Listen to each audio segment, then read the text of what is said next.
ಓಂ ಶ್ರೀ ಸಾಯಿರಾಮ್.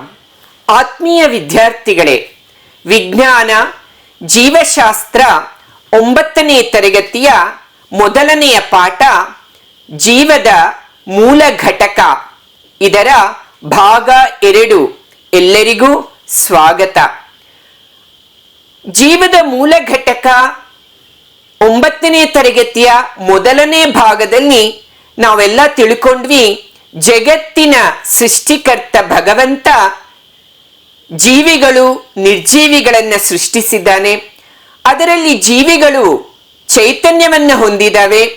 ಅಂಥ ಜೀವಿಗಳಲ್ಲಿ ಶ್ರೇಷ್ಠತೆಯನ್ನ ಪಡೆದಿರ್ತಕ್ಕಂಥ ಮನುಷ್ಯ ಈ ಜಗತ್ತನ್ನ ಆವಿಷ್ಕಾರ ಮಾಡ್ತಾ ವಿಜ್ಞಾನ ಎಂಬ ಭಾಗವನ್ನ ಬೆಳಕಿಗೆ ತರ್ತಾನೆ. ಹೆಚ್ಚಿನ ಆವಿಷ್ಕಾರದಿಂದ ಈ ವಿಜ್ಞಾನವನ್ನ 3 ಭಾಗಗಳಾಗಿ ವಿಂಗಡಿಸಿ ಅದರಲ್ಲಿ ಬರ್ತಕ್ಕಂಥ ಒಂದು ಭಾಗ ಜೀವಶಾಸ್ತ್ರ ಎಂಬುದನ್ನು ತಿಳಿಸ್ತಾನೆ. ಇದು ಜೀವಶಾಸ್ತ್ರ ಜೀವಿಗಳ ಬಗ್ಗೆ ಅಧ್ಯಯನ ಮಾಡ್ತಕ್ಕಂಥ ವಿಜ್ಞಾನದ ಭಾಗ. ಇಂಥ ಜೀವಿಗಳು ಚೈತನ್ಯವನ್ನ ಹೊಂದಿರಬೇಕಾಗಿದ್ರೆ ಇವು ಒಂದು ಮೂಲ ಘಟಕದಿಂದ ಮಾಡಲ್ಪಟ್ಟಿದ್ದಾವೆ ಎಂಬುದನ್ನು ಅರ್ಥಕೊಳ್ತಾನೆ. ಆ ಮೂಲದಿಂದ ಮಾಡಲ್ಪಟ್ಟಿರ್ತಕ್ಕಂಥ ಘಟಕನೇ ಜೀವಕೋಶ ಎಂಬುದನ್ನು ಅವನು ರುಜು ಮಾಡ್ತಾನೆ. ಅಂಥ ಜೀವಕೋಶ ರಚನಾತ್ಮಕ ಕಾರ್ಯಾತ್ಮಕ ಘಟಕ ಎಂಬುದನ್ನು ತಿಳ್ಕೊಂಡು ಇಂಥ ಜೀವಕೋಶದ ಆಳ ಅಧ್ಯಯನವನ್ನ ಮಾಡಬೇಕಾಗಿದ್ರೆ ಅನೇಕ ಜೀವಶಾಸ್ತ್ರಜ್ಞರು ನಿಸ್ವಾರ್ಥತೆಯಿಂದ ತಮ್ಮನ್ನು ತಾವು ಸಮರ್ಪಿಸಿಕೊಂಡು ಮಸೂರಗಳ ಸೂಕ್ಷ್ಮ ದರ್ಶಕಗಳ ಒಂದು ಬಳಕೆಯಿಂದ ಕೋಶೀಯ ಸಿದ್ಧಾಂತವನ್ನ ಮಂಡಿಸ್ತಾರೆ. ಆ ಕೋಶೀಯ ಸಿದ್ಧಾಂತದಿಂದ ಜೀವಕೋಶದ ಆಳ ಅಧ್ಯಯನ ಆರಂಭ ಆಗಿದೆ ಎಂಬುದನ್ನು ಮೊದಲನೆಯ ಕಿರುಘಟಕವಾದ ಪೀಠಿಕೆ ಮತ್ತು ಜೀವಕೋಶದ ಮಜಲುಗಳು, ಅದನ್ನೇ ಇಂಗ್ಲಿಷ್ನಲ್ಲಿ introduction and milestones of cell theory ಎಂಬ ಭಾಗ 1 ಇದರ ಪುನಃ ಮನನವನ್ನ ಈಗ ನಾವೆಲ್ಲರೂ ಸಹ ತಿಳ್ಕೊಂಡ್ವಿ. ಹಾಗೆ ನಿಮ್ಮ ಮನನ ಸ್ಪಷ್ಟ ಆಗ್ಬೇಕು, ಮನನ ಒಂದು ಸ್ಥಿರವಾಗಿ ಉಳಿಬೇಕು ಎಂಬ ಉದ್ದೇಶಕ್ಕೆ ಮನೆ ಕೆಲಸವನ್ನ ನೀಡಿತ್ತು. ಈಗ 2ನೇ ಭಾಗ ಜೀವಕೋಶ ಮತ್ತು ಅದರ ಭಾಗಗಳು. ಈ ಪಾಠಕ್ಕೆ ಹೋಗುವ ಮುನ್ನ ಮನೆ ಕೆಲಸವನ್ನ ಎಲ್ಲರೂ ಸಹ ಒಮ್ಮೆ ಸ್ಪಷ್ಟೀಕರಿಸಿಕೊಳ್ಳೋಣ, ಉತ್ತರಗಳನ್ನ ಖಚಿತ ಮಾಡಿಕೊಳ್ಳೋಣ. ಮನೆ ಕೆಲಸ 1. ಜೀವಕೋಶದ ಸಿದ್ಧಾಂತದ ತತ್ವಗಳನ್ನು ಪಟ್ಟಿ ಮಾಡಿ. ಕೋಶೀಯ ಸಿದ್ಧಾಂತದ ತತ್ವಗಳು 3. ಮೊದಲನೇದು, ಎಲ್ಲಾ ಜೀವಿಗಳು ಜೀವಕೋಶಗಳಿಂದ ಆಗಿವೆ.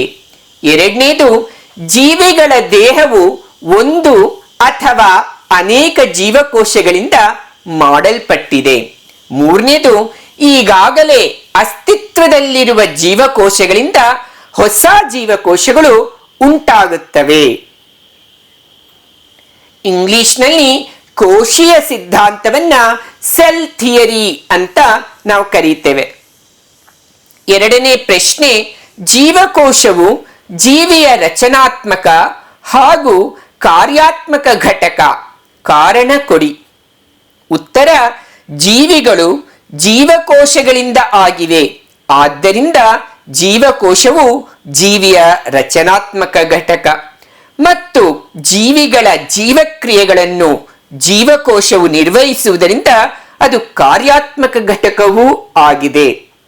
ಅನೇಕ ಜೀವಿಗಳಿಗೆ ನಿರ್ದಿಷ್ಟ ಆಕಾರ ಇದೆ.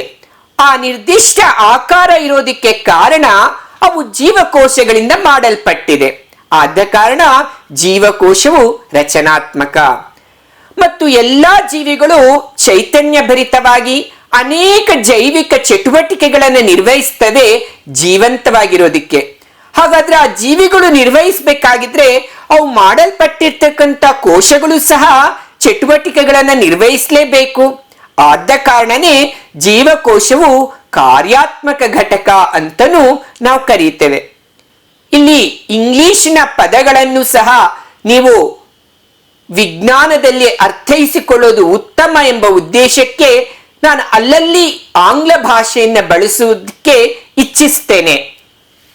ಈ ಎರಡನೇ ಪ್ರಶ್ನೆಯನ್ನ ಮತ್ತೊಮ್ಮೆ ಆಂಗ್ಲ ಭಾಷೆಯಲ್ಲಿ ಹೇಳಬೇಕಾಗಿದ್ರೆ, cell is the structural and functional unit of life. Give reason. Since all organisms are made up of cells and they have structure, so the cell is a structural unit. And all living organisms undergo various life activities to sustain their life. Hence, the cell in their bodies also undergo the activities for sustaining and retaining their life. Hence, it is a functional unit. ಮೂರನೇ ಪ್ರಶ್ನೆ, ಏಕಕೋಶ ಜೀವಿಗಳು ಹಾಗೂ ಬಹುಕೋಶ ಜೀವಿಗಳ 4 ವ್ಯತ್ಯಾಸಗಳನ್ನು ಬರೆದು ಉದಾಹರಣೆ ಕೊಡಿ. ಏಕಕೋಶ ಜೀವಿಗಳು ಸಿಂಗಲ್ ಸೆಲ್ಡ್ ಯೂನಿಸೆಲ್ಯುಲಾರ್ ಆರ್ಗ್ಯಾನಿಸಮ್ಸ್ ಅಂತ ಕರೀತೇವೆ. ಬಹುಕೋಶ ಜೀವಿಗಳು ಮಲ್ಟಿ ಸೆಲ್ಯುಲಾರ್ ಆರ್ಗ್ಯಾನಿಸಮ್ಸ್. ಏಕಕೋಶ ಜೀವಿಗಳಿಗೆ ಒಂದೇ ಜೀವಕೋಶ, ಬಹುಕೋಶ ಜೀವಿಗಳು ಅನೇಕ ಜೀವಕೋಶಗಳು. ಏಕಕೋಶ ಜೀವಿಗಳಿಗೆ ನಿರ್ದಿಷ್ಟ ಆಕಾರ ಇಲ್ಲ. ನಿರ್ದಿಷ್ಟಕ್ಕೆ ವಿರುದ್ಧ ಪದ ಅನಿರ್ದಿಷ್ಟ. ಅನಿರ್ದಿಷ್ಟ ಆಕಾರ ಏಕಕೋಶ ಜೀವಿಗಳು, ಬಹುಕೋಶ ಜೀವಿಗಳು ನಿರ್ದಿಷ್ಟ ಆಕಾರ. ಏಕಕೋಶ ಜೀವಿಗಳು ಸರಳ ದೇಹ ರಚನೆ ಇದೆ, ಆದರೆ ಬಹುಕೋಶ ಜೀವಿಗಳಿಗೆ ಸಂಕೀರ್ಣ ದೇಹ ರಚನೆ. ಏಕಕೋಶ ಜೀವಿಗಳು ಒಂದೇ ಕೋಶ ಎಲ್ಲಾ ಜೀವಕ್ರಿಯೆಗಳನ್ನೂ ನಿರ್ವಹಿಸುತ್ತದೆ, ಆದರೆ ಬಹುಕೋಶ ಜೀವಿಗಳಲ್ಲಿ ವಿವಿಧ ಕೋಶಗಳು ವಿವಿಧ ಜೀವಕ್ರಿಯೆಗಳನ್ನು ನಿರ್ವಹಿಸುತ್ತವೆ. ಉದಾಹರಣೆ, ಬ್ಯಾಕ್ಟೀರಿಯಾ, ಅಮೀಬಾ, ಯೂಗ್ಲಿನಾ, ಪ್ಯಾರಮೀಶಿಯಂ, ಕ್ಲಾಮಿಡೋಮೋನಾಸ್ ಏಕಕೋಶ ಜೀವಿಗಳಿಗೆ ಉದಾಹರಣೆ. ಬಹುಕೋಶ ಜೀವಿಗಳಿಗೆ ಆನೆ, ನಾಯಿ, ಸಿಂಹ, ಬೆಕ್ಕು, ಮನುಷ್ಯ ಇವೆಲ್ಲವೂ ಬಹುಕೋಶ ಜೀವಿಗಳಿಗೆ ಉದಾಹರಣೆ. ಇನ್ನು ಉನ್ನತ ಸಸ್ಯಗಳು ಸಹ ಬರ್ತವೆ, ಅವು ಬಹುಕೋಶ ಜೀವಿಗಳಿಗೆ ಉದಾಹರಣೆಯಾಗಿರ್ತವೆ. ಎರಡನೇ ಭಾಗ, ಜೀವದ ಮೂಲ ಘಟಕಕ್ಕೆ ನಾವು ಮುಂದುವರಿಸ್ತಾ ಇದ್ದೇವೆ. ಜೀವಕೋಶ ಮತ್ತು ಅದರ ಭಾಗಗಳು. ಈಗಾಗಲೇ ನಾವು ತಿಳ್ಕೊಂಡಿರೋ ಹಾಗೆ ಸೃಷ್ಟಿಯಲ್ಲಿರ್ತಕ್ಕಂತಹ ಜೀವಿಗಳು 2 ವಿಧ, ಸಸ್ಯಗಳು ಮತ್ತು ಪ್ರಾಣಿಗಳು.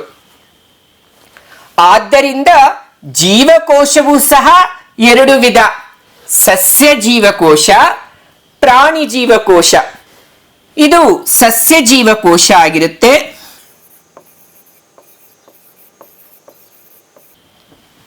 ಇದು ಪ್ರಾಣಿ ಜೀವಕೋಶ.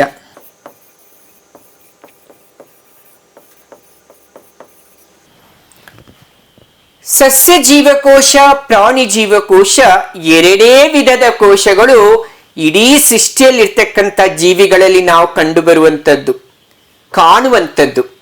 ಸಸ್ಯಗಳಲ್ಲಿ ಸಸ್ಯ ಜೀವಕೋಶ, ಪ್ರಾಣಿಗಳಲ್ಲಿ ಪ್ರಾಣಿ ಜೀವಕೋಶ.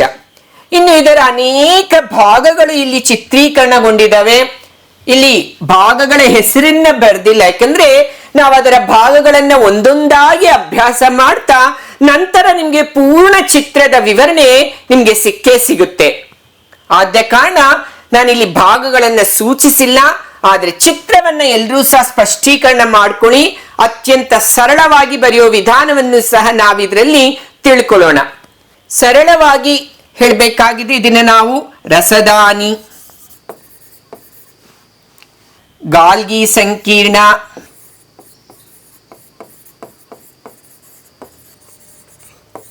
ಪತ್ರಹರಿತನ್ನು ಹೊಂದಿರುವ ಕ್ಲೋರೋಪ್ಲಾಸ್ಟ್, ಮೈಟೋಕಾಂಡ್ರಿಯಾ,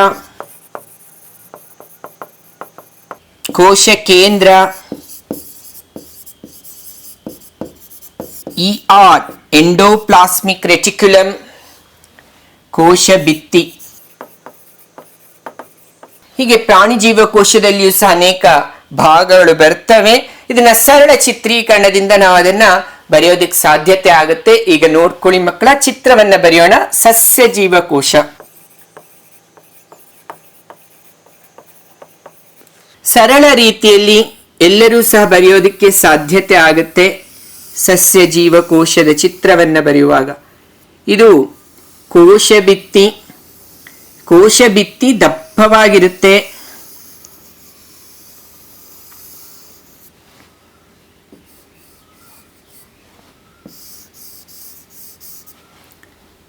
ಅದರೊಳಗಡೆ ತೆಳುವಾಗಿರ್ತಕ್ಕಂಥದ್ದು ಕೋಶಪೊರೆ.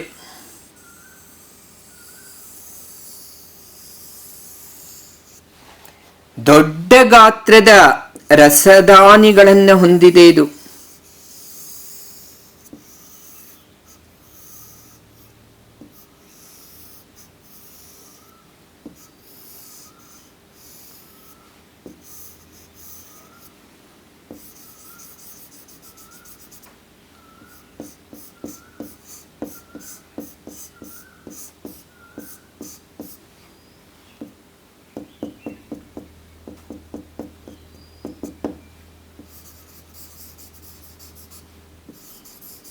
ಎಂಡೋಪ್ಲಾಸ್ಮಿಕ್ ರೆಟಿಕ್ಯುಲಮ್ ಸಂಯೋಜನೆ ಮಾಡ್ತಾ ಇದೆ. ಎಲ್ಲ ಪ್ರತಿ ಭಾಗವನ್ನ ನೀವು ಸರಳ ರೀತಿಯಲ್ಲಿ ತಿಳ್ಕೊಂತೀರಿ.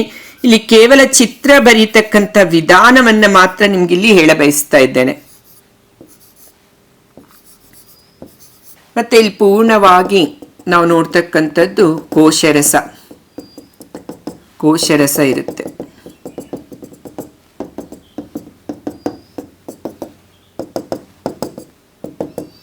ಈ ಎಂಡೋಪ್ಲಾಸ್ಮಿಕ್ ರೆಟಿಕ್ಯುಲಮ್ನ ಮೇಲ್ಭಾಗದಲ್ಲಿ ಒಂದು ರೀತಿ ರೈಬೋಸೋಮ್ಗಳಿದ್ರೆ ಅದನ್ನ ಒರಟಾದ ಎಂಡೋಪ್ಲಾಸ್ಮಿಕ್ ರೆಟಿಕ್ಯುಲಮ್ ಅಂತ ನಾವು ಕರೀತೇವೆ. ಇದು ಸಸ್ಯ ಜೀವಕೋಶಕ್ಕೆ ಇನ್ನು ಮೈಟೋಕಾಂಡ್ರಿಯಾ. ಮತ್ತೆ ನಿಮ್ಗೆ ಪ್ರತಿ ಒಂದು ಭಾಗವನ್ನು ಸಹ ಬರೆಯಂತ ವಿಧಾನ ಸೂಚಕ ಮಾಡೋದು ಹೇಗೆ ಎಂಬುದನ್ನು ಸಹ ತೋರಿಸ್ಕೊಳ್ಳಲಾಗುತ್ತೆ ಭಾಗಗಳ ಬಗ್ಗೆ ನಾವು ಅಧ್ಯಯನ ಮಾಡುವಾಗ. ಗಾಲ್ಗಿ ಸಂಕೀರ್ಣ, ಪಿಷ್ಟ ಸಂಗ್ರಹಣಿ, ಇದು ಸಸ್ಯ ಜೀವಕೋಶ. ಇನ್ನು ಪ್ರಾಣಿ ಜೀವಕೋಶ,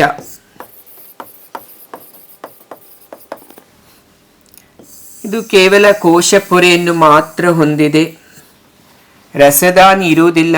ಆದ ಕಾರಣ ನ್ಯೂಕ್ಲಿಯಸ್ ಕೇಂದ್ರ ಬಿಂದುವಿನ ಮಧ್ಯದಲ್ಲಿರುತ್ತೆ. ನ್ಯೂಕ್ಲಿಯಾರ್ ಪೊರೆ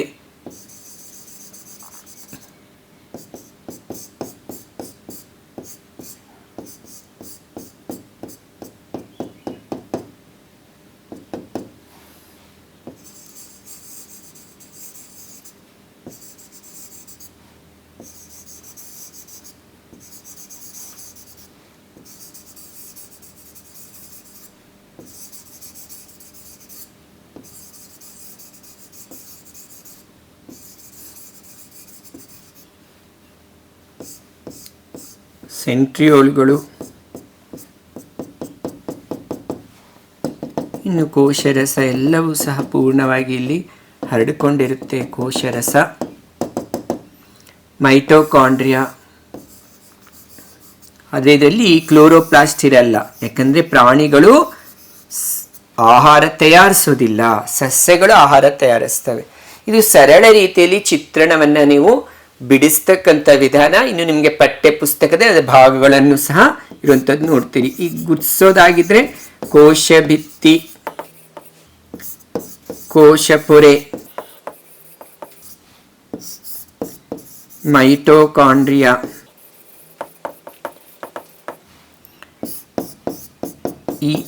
ಆದ್ರೆ ಇದು ಒರಟಾದ ER, ಇದ್ರ ಮೇಲೆ ರೈಬೋಸೋಮ್ಗಳಿದೆ, ಅದ ಕಾರಣ RER ಅಂತ ಕರಿತೀವಿ. ಇದು ನಯವಾದ endoplasmic reticulum, smooth endoplasmic reticulum, SER ಅಂತ ಕರಿತೀವಿ. ರಸದಾನಿ, ಕೋಶ ಬೀಜ, ಕ್ಲೋರೋಪ್ಲಾಸ್ಟ್,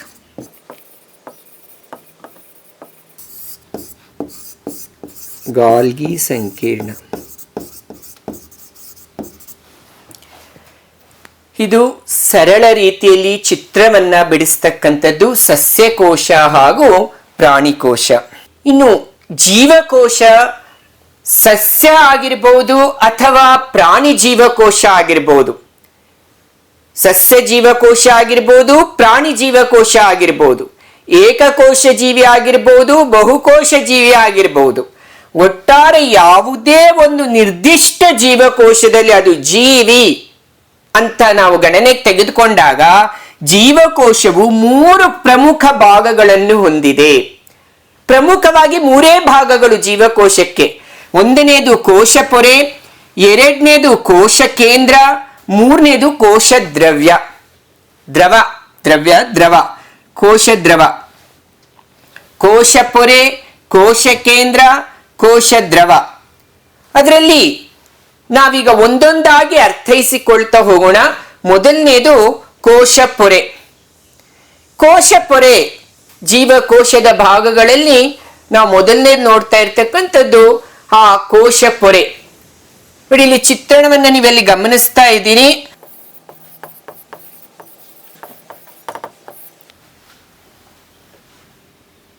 ನೀವಿಲ್ಲಿ ಚಿತ್ರ ಗಮನಿಸ್ತಾ ಇದ್ರೆ ಗೊತ್ತಾಗುತ್ತೆ. ಅಲ್ಲಿ ನಾವು ಕಣಗಳ ಚಲನೆಯನ್ನ ನೋಡ್ತಾ ಇದ್ದೇವೆ. ಅದನ್ನ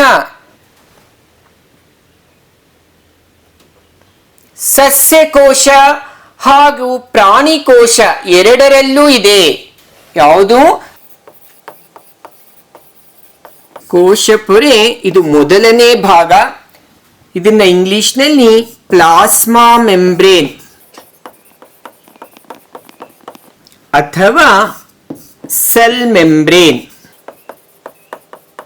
ಅಂತ ಕರೀತೇವೆ. ಸಸ್ಯಕೋಶ ಹಾಗೂ ಪ್ರಾಣಿಕೋಶ ಎರಡರಲ್ಲೂ ಇದೆ. ಕೋಶ ಪೊರೆಯನ್ನು ಅರೆವ್ಯಾಪ್ಯ ಪೊರೆ ಅಥವಾ ಅರೆಪಾರಗಮ್ಯ ಪೊರೆ ಎನ್ನುವರು. ಏಕೆಂದರೆ ಜೀವಕೋಶದ ಒಳಗೆ ಹೋಗುವ ಮತ್ತು ಹೊರಬರುವ ವಸ್ತುಗಳ ಚಲನೆಯನ್ನು ನಿಯಂತ್ರಿಸುತ್ತದೆ. Cell membrane is found both in plant and animal cell. It is called selectively permeable membrane. ಅರೆಪಾರಗಮ್ಯ ಪೊರೆ. ಯಾಕೆ ಅರೆಪಾರಗಮ್ಯ ಪೊರೆ ಅಂತ ಕರೀತೇವೆ? ಕೋಶದೊಳಗೆ ಬೇಕಾದ ವಸ್ತುಗಳನ್ನ ತೆಗೆದುಕೊಂಡು ಬೇಡದ ವಸ್ತುಗಳನ್ನ ಆಚೆ ಹಾಕುತ್ತೆ. It selects the wanted substances into the cell and will not allow the unwanted substance to enter the cell also. ಕೋಶದೊಳಗಡೆ ಬೇಡದ ವಸ್ತುಗಳು ಬರೋದಿಕ್ಕೆ ಸಹ ಅದು ತಡೆಯುತ್ತೆ ಆ ಪೊರೆ. ಆದ ಕಾರಣನೇ ಇದನ್ನ ಅರೆಪಾರಗಮ್ಯ ಪೊರೆ ಅಂತ ಕರಿತೇವೆ. ಒಳಗೆ ಹೋಗುವ ಮತ್ತು ಹೊರಬರುವ ವಸ್ತುಗಳ ಚಲನೆಯನ್ನು ನಿಯಂತ್ರಿಸುತ್ತದೆ ಈ ಕೋಶ ಪೊರೆ. ಆದ ಕಾರಣ ಇದನ್ನ ನಾವು ಅರೆಪಾರಗಮ್ಯ ಪೊರೆ ಅಂತ ಕರೆದ್ವಿ. ಮತ್ತೊಮ್ಮೆ ನೆನಪಿಸ್ಕೊಳ್ಳೋದಿಕ್ಕೆ, ಸಸ್ಯಕೋಶ ಪ್ರಾಣಿಕೋಶ ಎರಡರಲ್ಲೂ ಇದೆ. ಯಾವುದು? ಕೋಶ ಪೊರೆ. ಹಾಗೂ ಅರೆವ್ಯಾಪ್ಯ ಪೊರೆ ಅಂತ ಕರಿತೇವೆ ಅಥವಾ ಅರೆಪಾರಗಮ್ಯ ಪೊರೆ ಅಂತ ಕರಿತೇವೆ. ಏಕೆಂದರೆ ಜೀವಕೋಶದ ಒಳಗೆ ಹೋಗುವ ಮತ್ತು ಹೊರಬರುವ ವಸ್ತುಗಳ ಚಲನೆಯನ್ನು ಈ ಕೋಶ ಪೊರೆ ನಿಯಂತ್ರಿಸುತ್ತದೆ. ಕೋಶ ಪೊರೆಯ ಕಾರ್ಯಗಳು ಒಂದು ವಿಸರಣೆ, ಅಭಿಸರಣೆ, ಕ್ರಿಯಾತ್ಮಕ ಸಾಗಾಣಿಕೆ. ಒಂದೊಂದಾಗಿ ನೋಡೋಣ. ಮೊದಲನೇದು ವಿಸರಣೆ. ವಿಸರಣೆ ಚಿತ್ರಣ ಗಮನಿಸ್ತಾ ಇದ್ದೀನಿ. ಇಲ್ಲಿ ವಸ್ತುಗಳು ಅಧಿಕ ಸಾರತೆಯ ಪ್ರದೇಶದಿಂದ ಕಡಿಮೆ ಸಾರತೆಯ ಪ್ರದೇಶಕ್ಕೆ ಸಹಜವಾಗಿ ಶಕ್ತಿಯ ಬಳಕೆಯಿಲ್ಲದೆ ಚಲಿಸುವುದನ್ನು ವಿಸರಣೆ ಎನ್ನುವರು. ನಾವಿಲ್ಲಿ ನೇರಳೆ ಬಣ್ಣ ನಿಧಾನಕ್ಕೆ ಪೂರ್ಣವಾಗಿ ಬಣ್ಣರಹಿತವಾದ ನೀರನ್ನ ಪೂರ್ಣವಾಗಿ ಆವರಿಸ್ತಾ ಇದೆ. ಒಂದೊಂದೇ ಬಾಟಲ್ ನಲ್ಲಿ ಇರ್ತಕ್ಕಂತ ನೀರು ನೀವು ಗಮನಿಸ್ತಾ ಹೋದ್ರೆ ಒಂದೇ ಬಾಟಲೆ ಯಾವ ರೀತಿ ನೇರಳೆ ಬಣ್ಣ, ಆ ನೇರಳೆ ಬಣ್ಣ ಅಲ್ಲಿ ಹಾಕಿರ್ತಕ್ಕಂಥ ಕಣಗಳು ಯಾವುದು ಅಂತ ಹೇಳಿದ್ರೆ KMNO4 ಪೊಟ್ಯಾಷಿಯಂ ಪರ್ಮ್ಯಾಂಗನೇಟ್ ನ ಕಣಗಳು. ಸ್ವಲ್ಪ ಕಣಗಳು ನೀರಿಗೆ ಹಾಕಿದಾಗ ನಿಧಾನಕ್ಕೆ ಕಣಗಳು ತಮ್ಮ ಬಣ್ಣವನ್ನ ಪೂರ್ಣ ನೀರಿಗೆ ಹರಡಿಸ್ಬಿಡುತ್ತೆ. ಇಲ್ಲಿ ಯಾವುದೇ ಬಲಪ್ರಯೋಗ ಇಲ್ದಲೆ ಚಲನೆ ಆಗ್ತಾ ಇದೆ. ಏನು? ಪೊಟ್ಯಾಷಿಯಂ ಪರ್ಮ್ಯಾಂಗನೇಟ್ ನ ಕಣಗಳು ಎಲ್ಲಿ ಅವುಗಳ ಸಾರತೆ ಅಧಿಕ ಇದೆಯೋ, ಎಲ್ಲಿ ಅವುಗಳ ಸಾರತೆ ಕಡಿಮೆ ಇದೆಯೋ ಅಲ್ಲಿಗೆ ಹೋಗ್ತಾ ಇದ್ದಾವೆ ಅವು. ಆದ ಕಾರಣ ಇದನ್ನ ನಾವು ವಸ್ತುಗಳು ಅಧಿಕ ಸಾರತೆಯ ಪ್ರದೇಶದಿಂದ ಕಡಿಮೆ ಸಾರತೆಯ ಪ್ರದೇಶಕ್ಕೆ ಸಹಜವಾಗಿ ಶಕ್ತಿಯ ಬಳಕೆ ಇಲ್ಲದೆ ಚಲಿಸುವುದನ್ನು ವಿಸರಣೆ ಎಂದು ಕರೆಯುತ್ತೇವೆ. ಕೋಶಪೊರೆಯ ಒಂದನೇ ಕಾರ್ಯವಾದ ವಿಸರಣೆಯನ್ನು ನಾವು ಅರ್ಥೈಸಿಕೊಂಡ್ವಿ. ಈಗ ಕೋಶಪೊರೆಯ ಎರಡನೇ ಕಾರ್ಯ ಅಭಿಸರಣೆ. ಏನಿ ಅಭಿಸರಣೆ ಅಂದ್ರೆ? ಅಭಿಸರಣೆ ಅಂದ್ರೆ ನೀರಿನ ಕಣಗಳ ವಿಸರಣೆಯೇ ಅಭಿಸರಣೆ. ಸುಲಭವಾಗಿ ಒಂದು ಅಂಕ. ಅಭಿಸರಣೆ ಎಂದರೇನು? ನೀರಿನ ಕಣಗಳ ವಿಸರಣೆ ಅಂದ್ರೆ ಎಲ್ಲಿ ನೀರು ಅಧಿಕ ಪ್ರಮಾಣ ಇರುತ್ತೋ, ನೀರಿನ ಅಧಿಕ ಪ್ರಮಾಣ ಇರುವ ಸ್ಥಳದಿಂದ ಆ ನೀರು ಕಡಿಮೆ ಪ್ರಮಾಣ ಇರ್ತಕ್ಕಂಥ ಸ್ಥಳಕ್ಕೆ ಶಕ್ತಿಯ ಬಳಕೆ ಇಲ್ಲದೆ ಹೋಗುತ್ತೆ. ಇಲ್ಲಿ ನೀರಿನ ಕಣಗಳು ಮಾತ್ರ ಚಲಿಸ್ತವೆ. ಯಾವ ನೀರಿನ ಕಣಗಳು? ಅಧಿಕ ಪ್ರಮಾಣದ ನೀರಿನ ಕಣಗಳು ಎಲ್ಲಿದವೋ ಕಡಿಮೆ ಪ್ರಮಾಣದ ನೀರಿನ ಕಣಗಳಿರೋ ಹತ್ರಕ್ಕೆ ಕೇವಲ ನೀರಿನ ಕಣಗಳು ಮಾತ್ರ ಚಲಿಸ್ತವೆ. ಅಂಥದನ್ನ ನಾವು ಅಭಿಸರಣೆ ಅಂತ ಕರೀತೇವೆ. ಇಂಥ ಅಭಿಸರಣೆ ವಿಧಾನ 3 ವಿಧಗಳಿದಾವೆ. ಅದನ್ನ ನಾವು ನೋಡೋಣಂತೆ. 3 ವಿಧ ನೀರಿನ ಕಣಗಳ ವಿಸರಣೆಯೇ ಅಭಿಸರಣೆ ಅಂತ ನಾವು ಗಮನಿಸಿದ್ವಿ. ಅಂತ ಅಭಿಸರಣೆ 3 ವಿಧ. ನೋಡಿ, ಅಭಿಸರಣೆಯ ವಿಧಗಳು. ಮೊದಲನೇದು ಅತಿ ಕಡಿಮೆ ಸಾರತೆಯ ದ್ರಾವಣ, ಇಂಗ್ಲಿಷ್ನಲ್ಲಿ ಹೈಪೋಟಾನಿಕ್ ಸೊಲ್ಯೂಷನ್. ಅತಿ ಕಡಿಮೆ ಸಾರತೆಯ ದ್ರಾವಣ.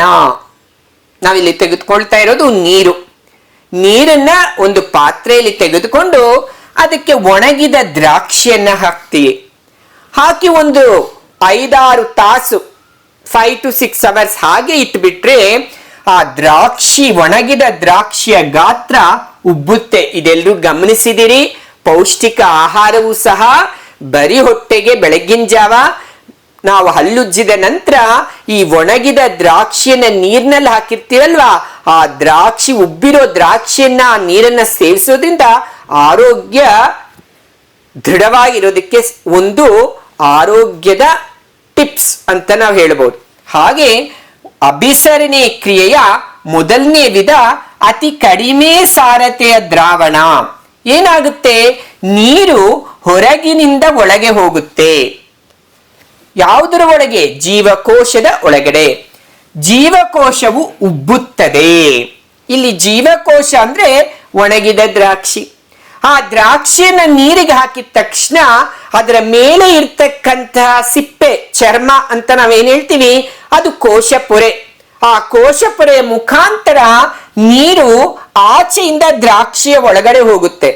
ಆ ನೀರು ದ್ರಾಕ್ಷಿ ಒಳಗಡೆ ಹೋಗಿರೋದ್ರಿಂದ ದ್ರಾಕ್ಷಿ ಉಬ್ಬುತ್ತೆ. ಇದು ಅಭಿಸರಣೆ ಕ್ರಿಯೆಯ ಮೊದಲನೇ ವಿಧ, ಹೈಪೋಟಾನಿಕ್ ಸೊಲ್ಯೂಷನ್. ಇನ್ನು ಎರಡನೇದು ಸಮಸಾರತೆ ದ್ರಾವಣ, ಐಸೋಟಾನಿಕ್ ಸೊಲ್ಯೂಷನ್. ಅಂದ್ರೆ ಏನು? ನೀರು ಹೊರಗಡೆ ಇರೋದು, ಕೋಶದ ಒಳಗಡೆ ಇರ್ತಕ್ಕಂಥ ನೀರಿನ ಕಣಗಳ ಪ್ರಮಾಣ ಸಮವಾಗಿದೆ. ಆದ್ರೆ ಮೊದಲನೇದ್ರಲ್ಲಿ ಹೊರಗಡೆ ನೀರಿನ ಪ್ರಮಾಣ ಜಾಸ್ತಿ ಇದೆ, ಕೋಶದ ಒಳಗಡೆ ನೀರಿನ ಪ್ರಮಾಣ ಕಡಿಮೆ ಇದೆ. ಅದಕ್ಕೆ ಹೊರಗಡೆಯಿಂದ ಒಳಗಡೆ ಹೋಗ್ತಾ ಇದೆ. ಆದ್ರೆ ಇಲ್ಲಿ ಸಮಸಾರತೆಯಲ್ಲಿ ಕೋಶದ ಹೊರಗಡೆ ಇರುವ ನೀರಿನ ಕಣಗಳ ಪ್ರಮಾಣ, ಕೋಶದ ಒಳಗಡೆ ಇರುವ ನೀರಿನ ಕಣಗಳ ಪ್ರಮಾಣ ಸಮವಾಗಿದೆ. ಆ ಎರಡೂ ಸಮವಾಗಿರೋದ್ರಿಂದ ನೀರಿನ ಪ್ರಮಾಣ ವ್ಯತ್ಯಾಸ ಇಲ್ಲ, ಜೀವಕೋಶದ ಗಾತ್ರದಲ್ಲಿ ಬದಲಾವಣೆನೇ ಇಲ್ಲ. ನೋಡಿ, ಇಲ್ಲಿ ಗಮನಿಸ್ತಾ ಇದ್ವಿ, ಜೀವಕೋಶ ನೀರಿನಲ್ಲಿ ಇಟ್ಟಿದೀವಿ, ಆದ್ರೆ ಅದೇ ಜೀವಕೋಶದ ಗಾತ್ರ ಅಷ್ಟೇ ಇದೆ, ಬದಲಾವಣೆನೇ ಇಲ್ಲ. ಇದನ್ನ ಸಮಸಾರತೆ ದ್ರಾವಣದಲ್ಲಿ ಕೋಶಗಳನ್ನು ಇಟ್ಟಾಗ ಕೋಶದ ಗಾತ್ರದಲ್ಲಿ ಬದಲಾವಣೆ ಇಲ್ಲ, ನೀರಿನ ಪ್ರಮಾಣದಲ್ಲಿ ಬದಲಾವಣೆ ಇಲ್ಲ. ಕಾರಣ ನೀರಿನ ಕಣಗಳು ಹೊರಗಡೆ ಹಾಗೂ ಕೋಶದ ಒಳಗಡೆ ಸಮವಾಗಿ ಇದೆ. ಇನ್ನು ಮೂರನೇದು ಅಂತಿಮ ಅಭಿಸರಣೆಯ ವಿಧಾನ. ಅಭಿಸರಣೆ ಒಂದು ಕೋಶಪೊರೆಯ ಕಾರ್ಯ, ಅದರಲ್ಲಿ ಮೂರನೇ ವಿಧಾನ ಅಧಿಕ ಸಾರತೆ ದ್ರಾವಣ, ಹೈಪರ್ಟಾನಿಕ್ ಸೊಲ್ಯೂಷನ್. ಅಂದ್ರೆ ಏನು? ನೀರಿನ ಕಣಗಳ ಪ್ರಮಾಣ ಕೋಶದ ಒಳಗಡೆ ಜಾಸ್ತಿ ಇದೆ, ಕೋಶದ ಹೊರಗಡೆ ಕಡಿಮೆ ಇದೆ. ಆದ ಕಾರಣ ನೀರು ಜೀವಕೋಶದ ಒಳಗಿನಿಂದ ಹೊರಬರುತ್ತದೆ, ಜೀವಕೋಶವು ಮುದುರುತ್ತದೆ. ನೀವು ಗಮನಿಸ್ಕೊಳ್ಳಿ, ನೀರಿನ ಹೊರಗಡೆ ತೆಗೆದಂಗೆ ಯಾವುದೇ ಒಂದು ಪದಾರ್ಥದಿಂದ ಒಬ್ಬ ವ್ಯಕ್ತಿಯಿಂದ ಆ ವ್ಯಕ್ತಿ ಅಥವಾ ಪದಾರ್ಥ ಸಂಕುಚಿತಗೊಳ್ಳುತ್ತೆ, ಅದರ ಗಾತ್ರದಲ್ಲಿ ಕಡಿಮೆ ಆಗುತ್ತೆ. ಇಲ್ಲಿ ಗಮನಿಸ್ತಾ ಇದ್ದೀನಿ, ನೀರಿನ ಪ್ರಮಾಣ ಈ ಕೋಶಗಳಲ್ಲಿ ಜಾಸ್ತಿ ಇದೆ. ಇಲ್ಲಿ ದ್ರಾವಣನೇ, ಆದ್ರೆ ನೀರಿನ ಕಣಗಳು ಕಡಿಮೆ ಇದ್ದಾವೆ. ಆದ ಕಾರಣ ನೀರು ಆ ಕೋಶದಿಂದ ಇದಕ್ಕೆ ಬರ್ತಾ ಇದೆ, ಇದರ ಸಾರತೆ ಏನಾಗ್ತಾ ಇದೆ, ಕಡಿಮೆ ಆಗ್ತಾ ಇದೆ, ಗಾತ್ರ ಕೋಶದ್ದು ಕಡಿಮೆ ಆಗ್ತಾ ಇದೆ. ನೀರು ಜೀವಕೋಶದ ಒಳಗಿನಿಂದ ಹೊರ ಬರ್ತಾ ಇದೆ, ಅಲ್ಲಿ ಗಮನಿಸ್ತಾ ಇದ್ರಿ, ಒಳಗಿನಿಂದ ಹೊರ ಬರ್ತಾ ಇದೆ. ಜೀವಕೋಶವು ಮುದುರುತ್ತದೆ, ಮಡಚಿಕೊಳ್ಳುತ್ತೆ, ಸುಕ್ಕಾಗುತ್ತೆ. ಯಾವ ರೀತಿ ಒಬ್ಬ ಮನುಷ್ಯ ಯೌವನ ಹುಟ್ಟಿನಿಂದ ಯೌವನ ಕೊನೆಗೆ ಮುದುಕರಾಗುವಾಗ ಯಾವ ರೀತಿ ಅವರ ಚರ್ಮ ಎಲ್ಲ ಸಂಕುಚಿತ ಆಗುತ್ತೆ, ದೇಹ ಎಲ್ಲ ಸಣ್ಣ ಆಗುತ್ತೆ. ಯಾಕೆ? ದೇಹದಲ್ಲಿ ಇರ್ತಕ್ಕಂತಹ ಒಂದು ಸಾಮರ್ಥ್ಯದ ಒಂದು ರಕ್ತ ಆಗ್ಲಿ ಅಥವಾ ಅವ ರಕ್ತವನ್ನ ಮಾಡ್ತಕ್ಕಂತಹ ಜೀರ್ಣಕ್ರಿಯೆಯ ಪ್ರಮಾಣ ಆಗ್ಲಿ ಎಲ್ಲ ಕಡಿಮೆ ಆಗುತ್ತೆ. ಆದ ಕಾರಣ ಗಾತ್ರದಲ್ಲಿ ಕಡಿಮೆ ಆಗ್ತಾರೆ ಅವ ವ್ಯಕ್ತಿಗಳು. ಇಲ್ಲಿ ನಾವು ಅದನ್ನ ಹೋಲಿಕೆ ಕೊಡೋದು ಯಾಕೆ ಅಂತ ಹೇಳಿದ್ರೆ, ಜೀವಕೋಶವು ಸಹ ತನ್ನ ಗಾತ್ರವನ್ನ ಕಡಿಮೆ ಮಾಡ್ಕೊಳ್ಳುತ್ತೆ. ಕಾರಣ ತನ್ನಲ್ಲಿರ್ತಕ್ಕಂಥ ಅಧಿಕ ನೀರನ್ನ ಹೊರಗಡೆ ಕೊಡ್ತಾ ಇದೆ. ಅದು ನೀರು ಜೀವಕೋಶದ ಒಳಗಿನಿಂದ ಹೊರ ಬರ್ತಾ ಇದೆ. ಇದನ್ನೇ ನಾವಿಲ್ಲಿ ಅಂತಿಮವಾಗಿ ಅಭಿಸರಣೆ ಕ್ರಿಯೆಯ 3 ವಿಧಗಳನ್ನ ಸಾರಾಂಶ ಇಲ್ಲಿ ನೀವು ಗಮನಿಸ್ತಾ ಇದ್ದೀರಿ. ಅಭಿಸರಣೆ ಕ್ರಿಯೆ, ಅಭಿಸರಣೆ. ಈ ಅಭಿಸರಣೆಯನ್ನು ನಾವು ಇಂಗ್ಲಿಷ್ ನಲ್ಲಿ ಏನಂತ ಕರಿತೀವಿ? ಆಸ್ಮಾಸಿಸ್. ಆಸ್ಮಾಸಿಸ್. ಅದಾದ್ರೆ ವಿಸರಣೆಯನ್ನು ಏನಂತ ಕರೆಯೋದು? ವಿಸರಣೆಯನ್ನ ಡಿಫ್ಯೂಷನ್ ಅಂತ ಕರೀತೀವಿ. ವಿಸರಣೆಯನ್ನ ಡಿಫ್ಯೂಷನ್ ಅಂತ ಕರಿತೀವಿ, ಅಭಿಸರಣೆಯನ್ನ ಆಸ್ಮಾಸಿಸ್ ಅಂತ ಕರಿತೀವಿ. ನೋಡಿ, ಹೈಪರ್ಟಾನಿಕ್ ಸೊಲ್ಯೂಷನ್, ಕೋಶದಿಂದ ಕಣಗಳು ಹೊರಗಡೆ ಬರ್ತಾ ಇದ್ದಾವೆ, ನೀರಿನ ಕಣಗಳು.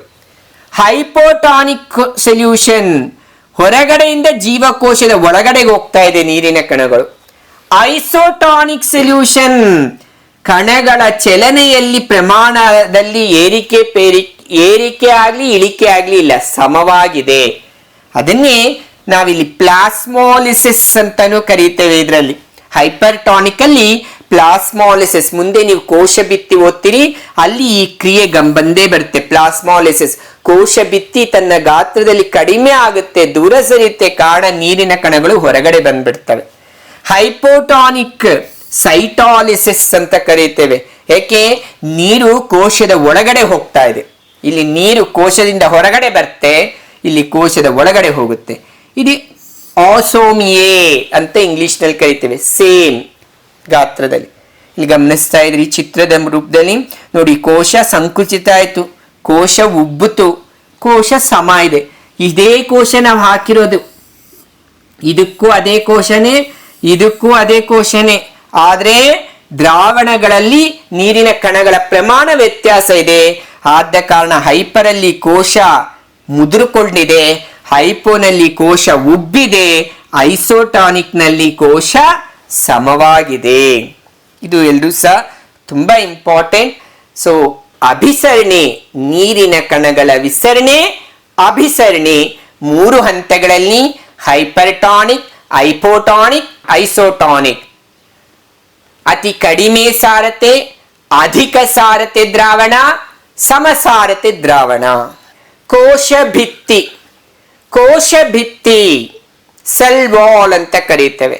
ಕೋಶ ಭಿತ್ತಿ ಸಸ್ಯ ಕೋಶದಲ್ಲಿ ಮಾತ್ರ ಕಂಡು ಬರುತ್ತದೆ, ಪ್ರಾಣಿ ಕೋಶದಲ್ಲಿ ಕಂಡು ಬರೋದಿಲ್ಲ.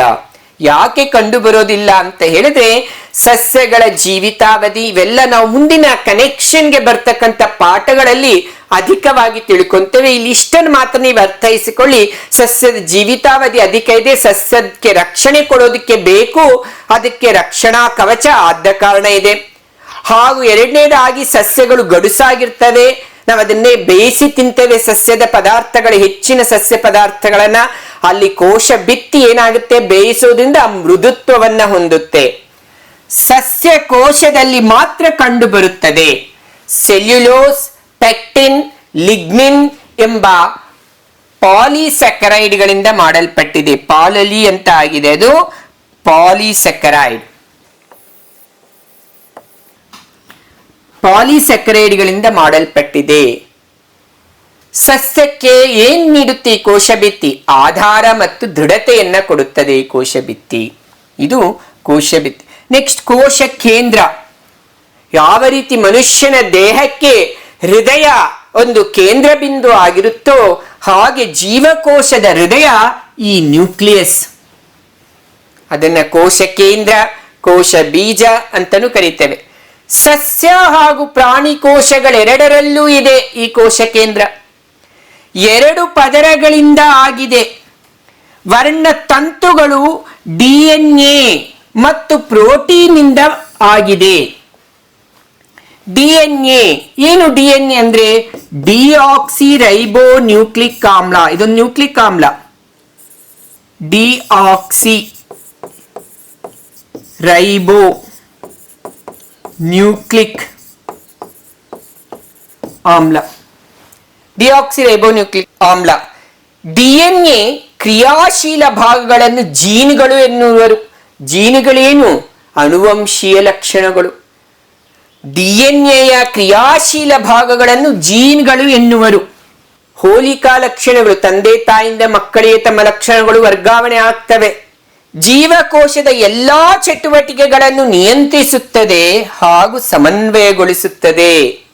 ಈ ಕೋಶ ಕೇಂದ್ರದ ಕಾರ್ಯ ಜೀವಕೋಶದಲ್ಲಿ ನಡೀತಕ್ಕಂಥ ಎಲ್ಲಾ ಚಯಾಪಚಯ ಕ್ರಿಯೆಗಳನ್ನ ಸಮತೋಲನ ಸ್ಥಿತಿಗೆ ತರುತ್ತದೆ, ಸಮನ್ವಯಗೊಳಿಸುತ್ತದೆ ಹಾಗೂ ಜೀವಕೋಶಕ್ಕೆ ಆಧಾರ ಸ್ತಂಭ ಆಗಿದೆ. ಆ ಕೋಶಗಳು ಮಾಡ್ತಕ್ಕಂಥ ಚಟುವಟಿಕೆಗಳಲ್ಲಿ ಯಾವುದೇ ರೀತಿಯ ಏರುಪೇರು ಉಂಟಾಗಬಾರದು ಎಂಬುದನ್ನು ಸಹ ನಿರ್ಧರಿಸಿಕೊಂಡು ಆ ಕೋಶ ಕೇಂದ್ರ ಆ ಚಟುವಟಿಕೆಗಳನ್ನು ನಿಯಂತ್ರಿಸುತ್ತದೆ ಮತ್ತು ಸಮನ್ವಯಗೊಳಿಸುತ್ತದೆ. ಇದು ಕೋಶ ಕೇಂದ್ರದ ಕಾರ್ಯ. ಇಂಥ ಕೋಶ ಕೇಂದ್ರದ ರಚನೆಯನ್ನು ನಾವು ಗಮನಿಸಿದ್ರೆ, ಕೋಶ ಕೇಂದ್ರಕ್ಕೆ 2 ಪದರ ಇದೆ.